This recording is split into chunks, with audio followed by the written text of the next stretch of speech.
Assalamualaikum warahmatullahi wabarakatuh.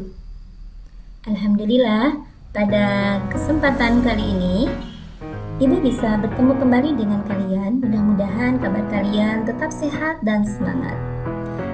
Sebelum mengawali materi pembelajaran kali ini, Ibu akan mengingatkan kembali tentang isi kandungan Quran Surat Ar-Ra'd ayat 11 yang bunyinya, sesungguhnya Allah tidak merubah keadaan kaum sehingga mereka merubah keadaan yang ada pada diri mereka sendiri.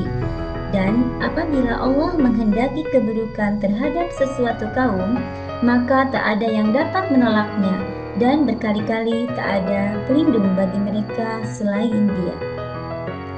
Adapun tujuan pembelajaran yang akan dipelajari yaitu setelah mempelajari materi, peserta didik diharapkan dapat 1. Memahami pengertian mobilitas sosial. 2. Menjelaskan bentuk mobilitas sosial. 3. Menyebutkan contoh jenis mobilitas sosial dalam kehidupan bermasyarakat. Adapun materi yang akan Ibu sampaikan kali ini tentang mobilitas sosial, di mana isi kandungan dari mobilitas sosial terdiri dari pengertian mobilitas sosial dan bentuk mobilitas sosial.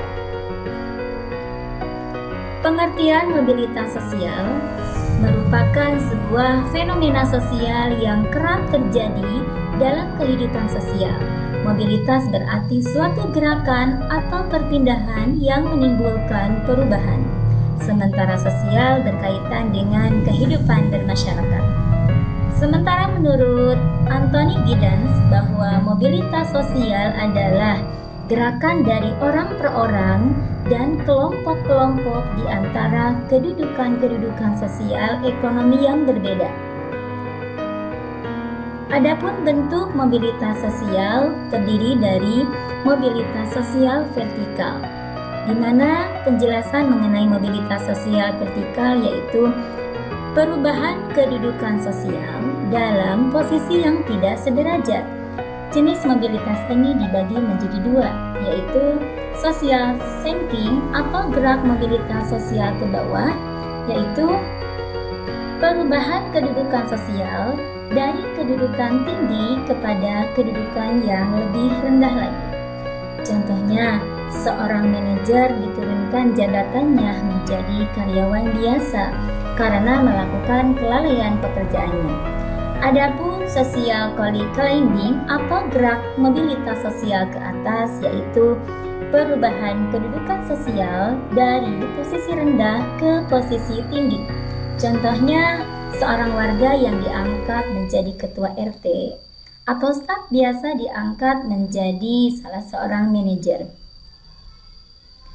Kemudian lagi mobilitas sosial horizontal, yaitu mobilitas sosial yang terjadi karena adanya perubahan kedudukan sosial yang masih dalam posisi sederajat. Misalnya perpindahan warga negara, pindahnya lokasi penugasan tanpa mengubah jabatan, ataupun bisa saja Bu Evi mutasi atau pindah sekolah ke tempat lain tanpa mengubah jabatan Ibu sebagai guru.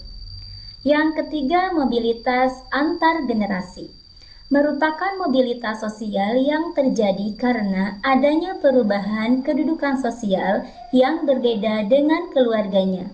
Ada dua macam mobilitas antar generasi. Satu, mobilitas intergenerasi, di mana perubahan status yang terjadi di antara beberapa generasi, mulai dari kakek nenek hingga cucu. Contohnya, kakek bekerja sebagai dokter, anaknya bekerja sebagai guru, cucunya bekerja sebagai dosen. Satu lagi mobilitas intragenerasi, yaitu perubahan status yang terjadi di dalam satu generasi yang sama, mulai dari ayah, ibu, hingga anaknya. Contohnya, ayah bekerja sebagai karyawan swasta, anaknya bekerja sebagai guru. Contoh lainnya, ibu bekerja sebagai ibu rumah tangga, sedangkan anaknya bekerja sebagai dokter. Mungkin hanya itu saja materi pada pekan kali ini, uraian singkat tentang mobilitas sosial.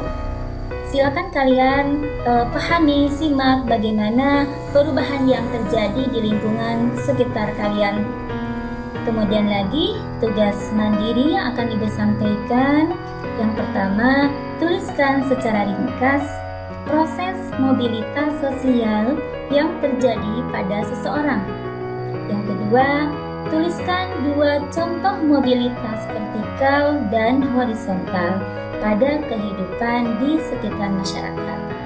Silakan kerjakan ya, tentunya dengan penuh tanggung jawab dan percaya diri. Sampai jumpa kembali pada pertemuan minggu depan. Insya Allah akan lebih menarik lagi dan lebih dirindukan lagi oleh kalian. Terima kasih. Assalamualaikum warahmatullahi wabarakatuh.